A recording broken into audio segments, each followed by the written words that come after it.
Nah, jadi Gaby, untuk mungkin banyak yang belum tahu nih cara untuk menjawab gitu ya supaya jawaban kalian terstruktur, itu ada 4 rumus. Oke, 4 rumus apa aja tuh? Jadi kapan supaya karyawan gitu ya ataupun calon interview itu bisa langsung bilang, ditanyain sama perusahaan gitu ya, kapan bisa join.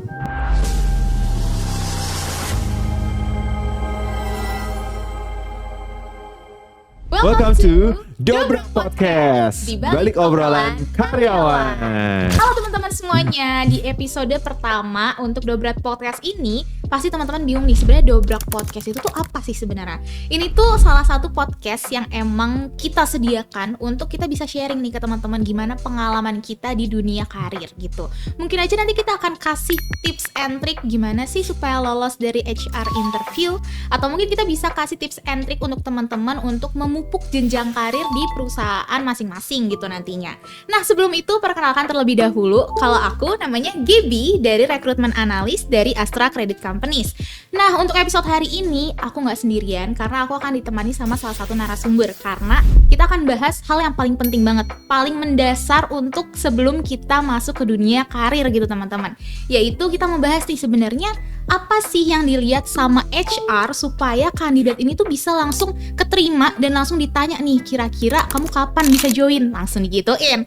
Nah, untuk kita tahu lebih lanjutnya, kita langsung aja perkenalan ke narasumber kita yang satu ini ya, namanya Ebenezer Setiawan.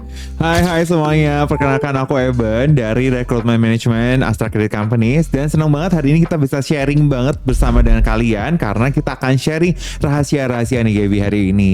Iya, rahasia apa aja gitu ya kira-kira yang akan dilihat dari HR untuk kandidat. Sebenarnya aku juga penasaran sih kok. Kan Koko nih setiap hari nge-interview kan. Kira-kira berapa sih sehari minimal? Oke, jadi kalau misalnya kita buka satu job post manajemen trainee gitu ya, biasanya itu yang mendaftar sekitar 2.000-3.000 orang. Dan yang kita terima itu hanya 15 orang. Jadi kebayang ya, dari 2.000 sampai 3.000 orang itu berapa banyak yang harus kita interview. Benar. Kayaknya satu orang bisa nge-interview 200 kali ya? Bisa jadi. Benar, karena yang akan keterima ini mungkin cuma 15 atau mungkin bahkan 10 nih teman-teman, yang bahkan kita nggak tahu sebenarnya apa sih yang dilihat sama HR interview gitu. Nah, kita akan kupas tuntas sebenarnya apa sih yang dilihat sama interviewer. Salah satunya di sini ada interviewernya, itu Ko Eben. Nah, aku sebenarnya penasaran juga sih Ko, sebenarnya apa sih yang Koko lihat nih dari yang jawaban Koko suka ataupun Koko nggak suka dari kandidat yang udah ngejawab pertanyaan Koko gitu. Oke, jadi sebelum kita jauh ke sana gitu ya, hari ini kita akan membahas temanya itu kapan supaya karyawan gitu ya ataupun calon interview itu bisa langsung bilang, ditanyain sama perusahaan gitu ya, kapan bisa join. Nah, jadi kurang lebih kayak gitu tuh nanti. Jadi kurang lebih jawaban-jawaban seperti apa sih yang bisa mengarah ke sana Gaby gitu. Nah, tapi kalau tadi dari pertanyaannya Gaby gitu ya, pertanyaan Gaby itu terkait pertanyaan apa atau jawaban seperti apa yang kita cari sebagai interviewer. Benar. Nah, yang pertama, kita nggak terima jawaban template. Waduh, jawaban template tuh kayak gimana contohnya? Jawaban template, contoh gitu ya. Perkenalkan, saya Eben, saya adalah seorang yang suka leadership dan saya adalah seorang yang pandai berbicara. Oke, kenapa ini disebut template dan kenapa HR ini nggak suka jawaban gini? Karena aku dengernya ya dia menjual dirinya kok, dia jual leadershipnya. Menjual leadership, terus katanya dia juga menjual interpersonal skillnya dia gitu ya. Tapi kita juga akan ngecek lagi nih dari evidence yang kalian berikan gitu. Jadi nggak cuma dari kata-kata indah yang ada di depan gitu ya, tapi kita akan menggali lebih lagi nih untuk kalian itu seperti apa sih dalam keseharian kalian. Oke, tapi sebenarnya nggak apa-apa kan kok di awal tuh jawab kayak gitu dulu nih template. Tapi boleh. Makin lama makin detail. Boleh, template boleh, tapi asal diperlengkapi dengan bukti-bukti yang valid. Oke, bukti yang valid. Contoh bukti yang valid berarti kayak misalnya angka gitu ya hasilnya. Boleh, angka atau nah, jadi Gaby, untuk mungkin banyak yang belum tahu nih cara untuk menjawab gitu ya supaya jawaban kalian terstruktur, itu ada 4 rumus. Oke, 4 rumus apa aja tuh? Jadi STAR atau singkatan dari STAR. Oh, STAR.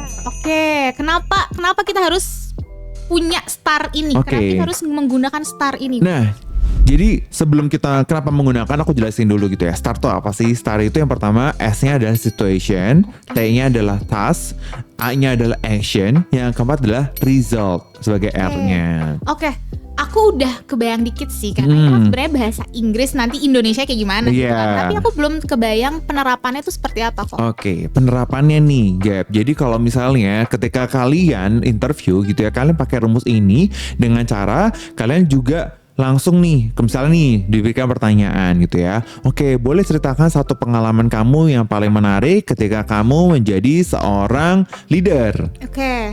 Nah, cara jawabnya situationnya dulu gitu ya. Jadi kalian bisa ceritain dulu situationnya. Yang pertama, oke, Kak, saya waktu itu pernah menjadi seorang ketua himpunan dari sebuah komunitas di kampus gitu ya. Nah waktu itu saya sebagai ketua himpunan, saya diberikan mandat untuk menjalankan 20 program kerja dalam 1 tahun. Oke, berarti salah satu contoh itu kayak menjelaskan nih sebenarnya yang dilakukan apa aja. Betul. Gitu ya. Jadi harus detail nih dia ngelakuin apa gitu ya. Dan jangan cuma kalian menjelaskan job description, karena job description tuh udah ya kita tahu job descriptionnya, tapi di situ yang kalian bisa jual adalah tantangannya atau apa yang kalian lakukan di situ yang berbeda dari sebelumnya. Oke, tapi aku penasaran kok. Cara kita bedain yang kita omongin ini sebenarnya task atau action itu gimana? Oke, nah jadi contohnya gini nih, bedain untuk task dan juga action gitu ya. Jadi tadi kan kalau misalnya aku sebagai ketua himpunan, aku punya 15 program kerja gitu ya. Nah waktu itu aku punya satu program kerja yang paling besar. Tuh akbar gitu ya. Jadi tugasnya adalah aku dan timku harus mengumpulkan untuk 500 orang untuk bisa datang di festival akbar dari himpunan itu. Itu berarti adalah tasknya, tugasnya nih. Nah, menurut kamu Gap, kalau misalnya dari kita sudah diberikan tugas 500 orang gitu ya, berarti actionnya apa nih kurang lebih? Action itu menurutku ya, kalau di bayanganku kok, kayak rencana yang akan kita lakukan sebenarnya untuk mencapai 500 orang itu kan. Betul. Misalnya kayak kita lakuin promosi by IG, terus kita juga undang nih untuk keseluruhan peserta by emailnya misal, atau mungkin kita juga by ads di IG juga gitu ya. Mungkin salah satunya kayak gitu aja. Betul. Apalagi kalau misalnya tadi dia sebagai ketua himpunan gitu ya, atau sebagai leader, bisa nih diceritakan juga gitu ya bagaimana dia berbagi tugas dengan timnya, ataupun dengan dia bagaimana mendelegasikan tugasnya juga di situ, itu bisa dibahas juga gitu ya. Contoh cara menjawabnya seperti ini gitu ya. Nah waktu itu saya diberikan tugas untuk bisa mencari 500 mahasiswa yang hadir pada festival ini. Dan yang membuat hal itu semakin sulit lagi adalah saya dengan tim hanya punya waktu 3 bulan untuk bisa mengumpulkan 500 orang. Oke, challenge-nya betul. Nah, kalau resultnya berarti kok gimana sih cara bikin HR-nya jadi wah banget sama result gitu? Nah tadi sebelum ke result, actionnya bisa dijelasin dulu Gap gitu ya. Actionnya, jadi saya sebagai seorang leader gitu ya, saya membagi target nih kepada tim saya, di mana setiap minggunya saya akan menargetkan harus ada pertambahan minimal 25 peserta contohnya gitu. Nah tapi menambahkan peserta itu juga bisa diceritakan juga gitu ya, caranya seperti apa. Misalnya mau langsung direct selling ke teman-teman gitu ya, ataupun misalnya mau pakai Instagram Ads tadi gitu ya. Terus bisa dijelaskan juga dari yang sudah kalian lakukan, mana ini yang paling works dan mana yang nggak works gitu. Oke, berarti diceritain di situ. Baru nanti masuk ke result. Betul. Oke, contoh resultnya. Nah, setelah 3 bulan saya melakukan gencar-gencaran untuk promosi. Nah, di situ akhirnya pada hari H kami bisa mendapatkan 750 orang. Kita sebutin lagi tuh targetnya di awal berapa. Betul. Terus akhirnya kita mencapai berapa. Itu ternyata teman-teman poin yang bisa menjual diri kita, daripada kita mikirin nih gimana sih template kalimat yang harus kita kasih tahu gitu ya ke HR, mendingan kita kasih tahu aja bukti-buktinya ya. Betul. Dari Dan target berapa, kita resultnya berapa gitu. Ya, jadi selain target dan juga actualnya, tapi yang paling penting adalah be yourself, karena di situ yang kalian kan yang melakukan gitu ya. Jadi kita sebagai interviewer, kita hanya mendengar dan juga kita hanya diceritain. Jadi kalian sebagai interviewee gitu ya. Interviewee dan interviewer ya. Jadi sebagai interviewee, pastikan kalian itu bisa punya kemampuan storytelling untuk bisa meyakinkan kami yang interviewer ini. Oke, berarti harus pede ya. Betul. Oke. Jangan sampai nih teman-teman lagi interview, ya oke lah udah banyak nih evidence-nya, tapi ternyata teman-teman gak pede sama apa yang kalian omongin gitu ya. Kadang justru interviewer malah mikir, ini sebenarnya pengalaman dia beneran bukan sih gitu ya. Yes, betul. Nah, aku pernah punya satu pengalaman lucu gitu ya. Jadi waktu itu ada satu kandidat aku gitu ya. Dia tulis di CV-nya dia tulis dia punya skillsnya leadership. Terus udah gitu dia pakai rating. Jadi rating bintang-bintang gitu. Jadi ratingnya itu adalah leadership 3/5. Digambarin itu bintangnya sama dia. Oh, gitu di rating kan? bener. Di rating gitu. Wah. Waktu pas aku baca CV-nya, di mana aku bisa tahu bahwa dia punya leadership gitu ya. Padahal di CV-nya tidak ada pengalaman leadership sama sekali. Nah, terus tahu nggak? Pas aku tanya, karena aku tanya nih sama calon kandidat gitu kan. Nah, boleh nggak ceritain pengalaman kamu? Bagaimana kamu punya pengalaman leadership yang paling berkesan buat kamu? Menurutmu dia jawab apa? Mungkin di kerja kelompok dia jadi ketua kelompok. Nah, dia jawab begini. Waktu itu saya pernah menjadi seorang ketua OSIS waktu SMP. Waktu SMP jauh banget ya. Padahal ini sekarang udah mau kuliah, mau cari kerja. Berarti udah sekitar pengalamannya 8 tahun yang lalu tuh Gap gitu kan. Terus aku nanya lagi nih, SMP, aku coba tanya lagi. Kalau 2-3 tahun terakhir ada nggak pengalamannya di mana kamu memimpin gitu kan? Sebagai buktinya bahwa emang skills kamu leadership itu 3/5. Gimana sih cara buktiinnya? Kan aku mau nanya nih gitu ya. Terus dia jawab apa coba? Apa tuh? Belum ada sih Kak, saya selama ini memimpin diri sendiri. Oh nice. Emang kita harus memimpin diri sendiri. Iya. Tapi maksudnya bukan itu poin yang ada di CV ya. Betul. Kok tapi aku jadi penasaran juga. Kalau kita sebagai kandidat itu tuh lebih baik memberikan kayak pengalaman kita di CV itu tuh maksimal berapa tahun ke belakang sih? Nah jadi karena kalian mau masuk ke dunia kerja atau dunia profesional gitu ya, cukup memasukkan gitu ya 2-3 tahun terakhir.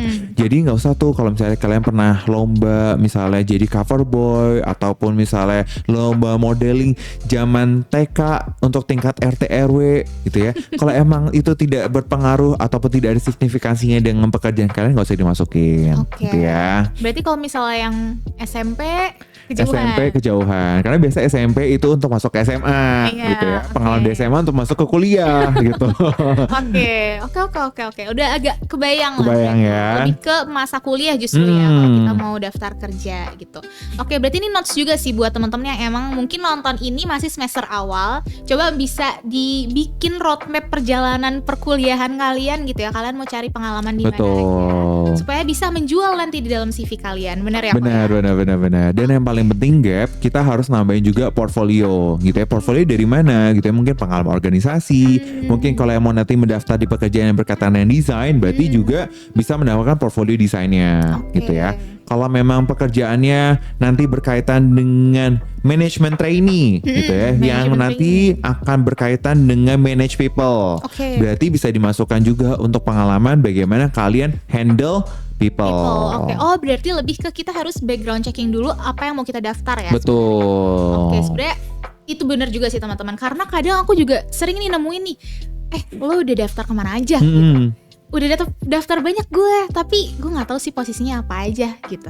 Ada aja sebenarnya teman-teman, cuman itu lebih baik dihindari ya, karena nggak apa-apa daftar sebanyak-banyaknya, tapi kalian tetap harus tahu job desk-nya apa, apakah sesuai dengan pengalaman Hmm. kalian juga, dan apa pengetahuan kalian di situ tuh bisa berguna gitu untuk perusahaan tersebut. Betul, gitu. Dan juga posisi tersebut. Betul. Gitu ya. Jadi kalau misalnya nggak keterima nih di perusahaan A gitu ya, bukan berarti kalian tuh nggak qualified. Jadi kalian tuh jangan langsung patah semangat gitu ya. Bisa jadi memang kita lagi mencari backgroundnya yang memang spesifik gitu, contohnya benar, gitu ya. Tapi kalau misalnya kalian udah mencoba sampai 100 belum ada yang memanggil gitu ya, nah ini cocok banget buat kalian gitu ya. Jadi dimana kalian bisa benerin lagi cara untuk menjawab dari interviewnya juga. Betul. Oke.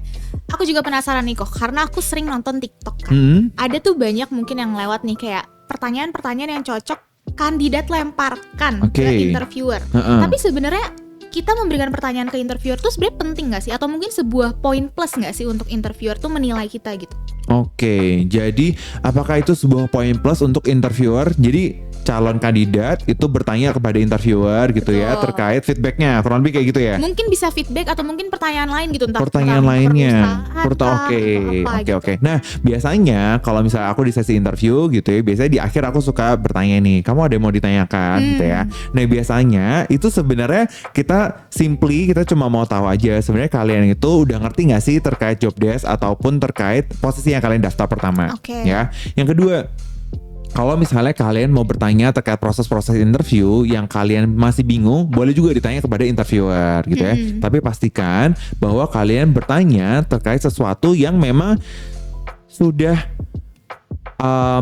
jangan sampai nih teman-teman gitu ya, kalian bertanya terhadap sesuatu yang sudah tertulis dengan jelas. Oke. Ya. Berarti gak usah seolah-olah jadi kayak mau kepo lagi padahal udah ada infonya Iya, gitu ya. betul. Kalau emang udah terinfo nggak apa-apa. Tapi kalau emang belum terinfo, boleh banget ditanyakan. Itu hak kalian kok untuk bertanya. Betul. Gitu. Iya sih benar. Karena sebenarnya banyak banget. Sebenarnya ini juga nggak salah sih. Banyak yang nanya soal proses interview. Kayak misalnya, habis ini tuh kita akan ke jenjang mana sih? Gitu sebenarnya. Cuman setelah aku searching juga, sebenarnya banyak juga perusahaan tuh yang udah nyantumin loh teman-teman, kayak untuk posisi ini tuh proses interviewnya tahapan apa aja gitu. Nah, alangkah lebih baik kalau misalnya emang teman-teman punya pertanyaan untuk memberikan kesan lebih baik juga mungkin ya. Itu adalah pertanyaan yang emang tidak ada informasinya di manapun gitu. Entah mungkin di websitenya atau di IG-nya itu nggak ada infonya, baru teman-teman bisa tanya ke interviewernya. Yes, betul. Nah, tapi tadi Gap, kalau misalnya kita udah jabarin juga bagaimana kalian bisa menggunakan STAR gitu ya. Tapi yang paling penting lagi adalah, kalau kamu pernah dengar nggak sih pepatah bahwa don't judge the book by its cover? Oke, tahu Tahu sering ya, banget tuh. sering banget ya. Artinya adalah kita nggak boleh judge booknya dari covernya dulu, harus dari isinya gitu ya.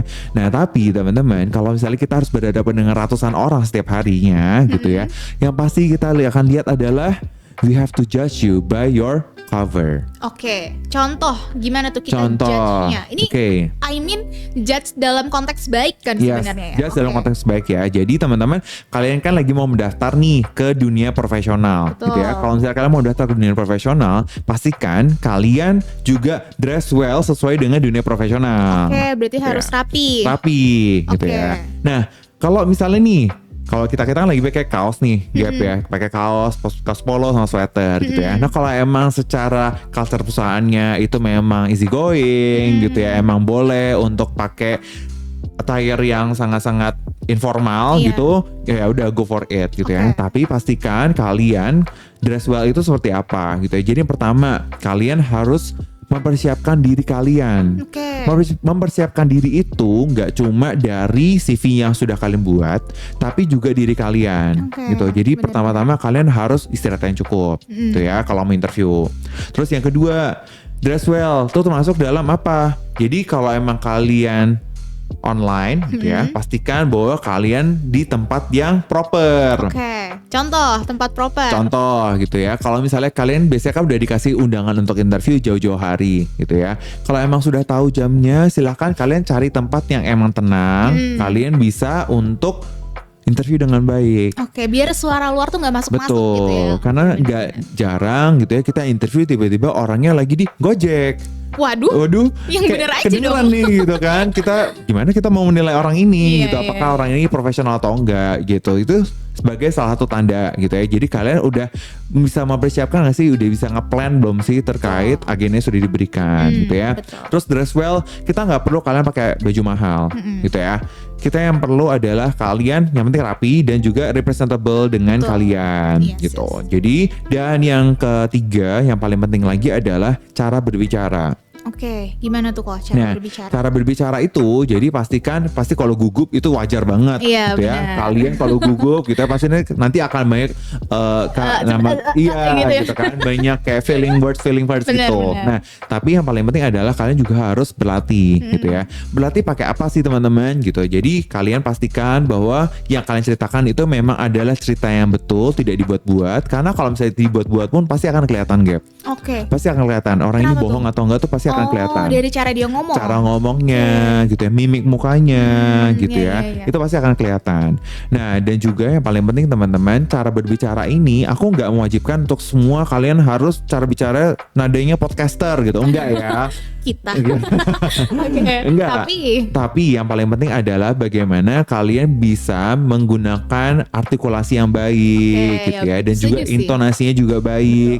Dan kalian juga tahu nih bagaimana kalian harus menekankan pada achievement ataupun terkait sesuatu poin yang mau kalian tekankan.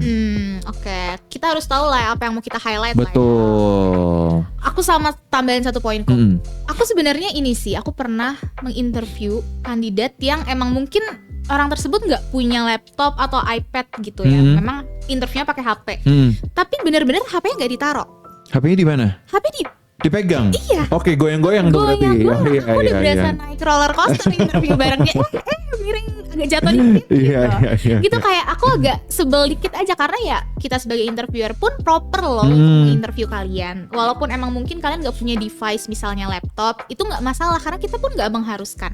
Kalaupun emang pakai HP nggak masalah, tapi setidaknya kayak tadi poin-poin yang udah Ko Eben bilang juga ya, ruangannya, terus juga gimana cara kita appearance kita oke gitu, dan juga itu jangan sampai mengganggu fokus kalian sendiri dan juga interviewernya gitu. Betul. Lebih baik kalau emang pakai HP ditaruh di tempatnya tenang, kalian juga rapih, itu kan enak ya kita interviewnya gitu teman-teman. Itu sih keren sih. Betul. Orang bisa mempersiapkan itu berarti orang-orang tuh udah siap untuk interview gitu ya. Dan yang terakhir, kalau emang kalian sudah diberikan jadwal interview gitu ya, datang sebelum waktunya teman-teman. Jangan sampai telat. Sampai telat ya, karena kalau misalnya sampai terlambat itu pasti akan ada antrian berikutnya. Betul. Takutnya nanti kalian juga nggak maksimal dan juga akhirnya interviewer jadi akhirnya pertanyaannya juga nggak bisa maksimal gitu karena kalian terlambat gitu teman-teman. Oh, aku juga ini sih kok, karena ngomongin waktu nih ya, aku tuh tiba-tiba kepikiran karena ada aja tuh kadang orang yang nanya, aduh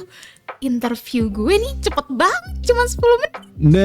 Bagus gak ya kira-kira? Atau ada juga kayak, kok interview gue lama banget sampai 40 menit ya, ini bagus apa gak sih? Jadi sebenarnya ada gak sih kayak parameter nih, kira-kira semakin cepat orang di interview makin jelek, atau mungkin makin bagus, atau kebalikannya gitu. Oke, jadi makin cepat di interview, apakah semakin dia kemungkinan besar untuk masuk ke perusahaan, itu menurut lu mitos atau fakta? Waduh, makin cepat makin diterima. Kalau dari yang aku pernah lakukan sih mitos ya. Oke. Nah itu mitos ya teman-teman ya. Jadi kalau misalnya cepat atau lambatnya itu sebenarnya nggak ada standarnya teman-teman gitu ya. Yang paling penting adalah bagaimana kalian juga bisa menceritakan terkait achievement yang kalian sudah lakukan gitu ya, ataupun kesulitan-kesulitan, dan bagaimana kalian juga bisa menceritakan kalian bisa cope tuh apa ya? Berarti bisa menyelesaikan kesulitan tersebut gitu ya.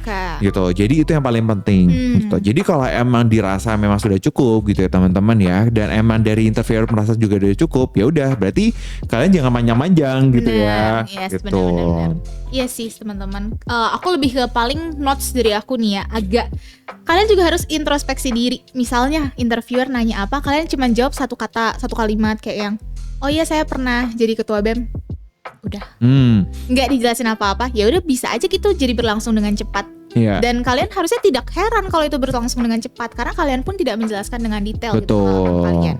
Jadi kadang emang kita harus introspeksi juga ya, jawaban kita ini tuh udah cukup belum, udah cukup deskriptif belum gitu. Betul, dan juga cukup meyakinkan atau belum gitu ya. Betul. Karena kalau misalnya kalian cuma ngomong, oh ya kak saya pernah punya pengalaman organisasi gitu ya. Saya pernah punya pengalaman organisasi waktu itu di kampus kak sebagai staff. Udah gitu doang. Tapi kalian nggak menjelaskan di situ kalian tugasnya sebagai apa, kerjanya sebagai apa gitu ya. Itu yang harus kalian jelaskan juga teman-teman. Yes, benar-benar. Oke, kok aku juga punya pertanyaan sih. Mungkin aja nih kandidat kan ada aja pertanyaan yang sebenarnya kita tuh nggak tahu nih. Sebenarnya nih interviewer ngomong apa sih, nanya apa sih gitu kan. Cuman kadang ada aja yang emang jawab tapi nggak tahu jawabannya apa. Ada juga yang emang nggak jawab gitu. Apakah lebih baik kita ngaku gitu ya, aduh nggak tahu jawabannya, atau kayak gimana sih sebenarnya tips and trick supaya kalau misalnya ada pertanyaan kita nggak tahu nih jawabannya, kita tuh tetap bisa perform gitu di hadapan interviewer. Nah, kalau emang pertanyaan nggak tahu, ya udah simply bilang aja, Kak, mohon maaf untuk hal itu saya harus pelajari lebih lanjut gitu ya. Jadi kalau emang nggak tahu jangan so tahu gitu Jangan ya. so tahu. Kalau emang nggak tahu ya udah bilang aja nggak tahu gitu ya. Kita sangat-sangat value kejujuran kalian gitu ya. Tapi bukan berarti bahwa setiap interview kalian jawabnya nggak tahu gitu ya. Benar. Nah, tapi Salah persiapan gitu. tuh gitu. Persiapan adalah kalian harus tahu nih kira-kira job desk-nya apa, dan mungkin nanti kalau misalnya pertanyaan-pertanyaannya gitu ya, kan ini bukan ujian akhir ya. Iya. Gitu ya. Kecuali kalau emang ini technical, kalau pekerjaan terkait technical gitu pasti kita akan butuh terkait pengetahuan kalian terkait technical ya. Contoh kalau misalnya kalian mendaftar di information technology gitu ya, ataupun IT ya, itu memang butuh technical skills, ya itu memang kalian harus tahu gitu ya. Tapi kalau emang ini lebih ke general, ya udah berarti kalian jawab semampu kalian gitu. Oke. Berarti sebenarnya ya kepintaran kita nggak terlalu diukur banget lah ya. Betul. Kalau emang kita nggak tahu, kita masih bisa untuk jawab tidak tahu. Tapi ya alangkah lebih baik kita juga tanya mungkin ya jawaban benernya apa gitu ya. Betul, ke interviewer ini, betul. gitu. Oke, berarti kok aku juga jadi ngomongin soal nilai gitu ya. IPK tuh ngaruh banget gak sih? IPK ngaruh atau enggak gitu ya. IPK itu ngaruh untuk membawa kalian ke meja administrasi. Oke. Gitu ya. Jadi Tahap IPK awal tahap berarti. awal gitu ya. Tapi apakah IPK menentukan kesuksesan kalian? Enggak gitu. Oke. Nggak terlalu mempengaruhi. Tidak mempengaruhi bahkan Sama aku sekali. bilang ya gitu. Oke, berarti sebenarnya ya mau setinggi apapun IPK kita bisa aja kita ketolak. Betul. Oke, kalau misalnya kampus apakah itu mempengaruhi kok? Oke, kampus apakah mempengaruhi gitu ya? Nanti aku nggak bisa bilang bahwa semua pekerjaan di seluruh Indonesia itu sama gitu ya. Mungkin ada kampus-kampus tertentu gitu ya yang memang ataupun sudah punya kerjasama dengan perusahaan-perusahaan tertentu Iya, betul. gitu ya. Nah, kalau emang udah punya perusahaan, pasti chance kalian untuk masuk ke perusahaan itu akan lebih Lebih besar besar, gitu ya. betul. Tapi kalau misalnya enggak gitu ya, sebenarnya kita open untuk semua punya kesempatan gitu teman-teman. Oke, keseluruhan kampus, seluruh jurusan ya. Betul. Oke, nice. Tapi sebenarnya IPK minimal untuk administrasi ya kok. Betul. Minimal berapa gitu? Minimal berapa? Nah, itu tergantung dari masing-masing Oh iya, perusahaannya job desk-nya gitu ya. juga ya, Ya, betul, dan job desk-nya lowongannya. juga dan lowongannya. Oke, benar. Oke. Nah, aku juga punya pertanyaan kok. Kalau misalnya nih kita udah selesai interview, Mm-mm. lama banget nggak dapet balasan, Hmm. nggak ada info nih diterima atau enggak Oke. gitu. Perlu nggak sih kita follow up? Boleh banget kalian follow up gitu ya. Boleh banget ke follow up, dan nanti kalian itu adalah hak kalian juga Oke. gitu ya. Jadi kan kalian kalau misalnya lagi deketin orang di ghosting kan nggak enak ya gitu. Nah, sama nih kalau misalnya kalian lagi di perusahaan, kalian boleh banget bertanya gitu ya. Oke. Tapi yang pastikan kalian harus tanya sesuai dengan kalau misalnya perjanjian di awal gitu ya dengan interviewernya. Kalau misalnya Oke. interviewer udah bilang tunggu 3-5 hari gitu ya. Kalau emang udah hari ke-6 nggak dikabari, boleh tuh kalian tanya. Tapi kalau kalian dibilang tunggu 3-5 hari untuk hasilnya, terus udah gitu kalian dalam waktu 1 hari udah bertanya, jangan juga gitu Oke, ya. jangan juga. Ya itu red flag malah ya. gitu. Oke, berarti ya lebih baik follow up. Tapi kalau emang udah lama ya Betul. dirasa sudah lama, Betul, atau mungkin ada yang betul. sangat menggebu-gebu Nah. banget mau tahu gitu ya. Oke, nice. Sebenarnya oke sih ya, kita banyak tahu jadinya sebenarnya untuk tahapan awal apa aja yang dilihat dari interviewer, yang di shortlist dari awal tuh apa aja tuh kita jadi lumayan tahu nih teman-teman dari podcast hari ini gitu ya. Nah, kok sebenarnya aku mau balik lagi ke metode awal tuh, STAR itu ya. STAR itu tuh alangkah lebih baik udah kita tunjukin dari awal, dari jawaban pertanyaan kita yang paling pertama, atau kayak ya seiring berjalannya waktu aja nih ada step by stepnya gitu Oke. kita keluarin metode ini. Iya, kalau misalnya kalian ditanyain nama, sebutkan nama kamu, apakah kamu akan menjawab dengan star? Waduh, Enggak kepanjangan. kan, ya?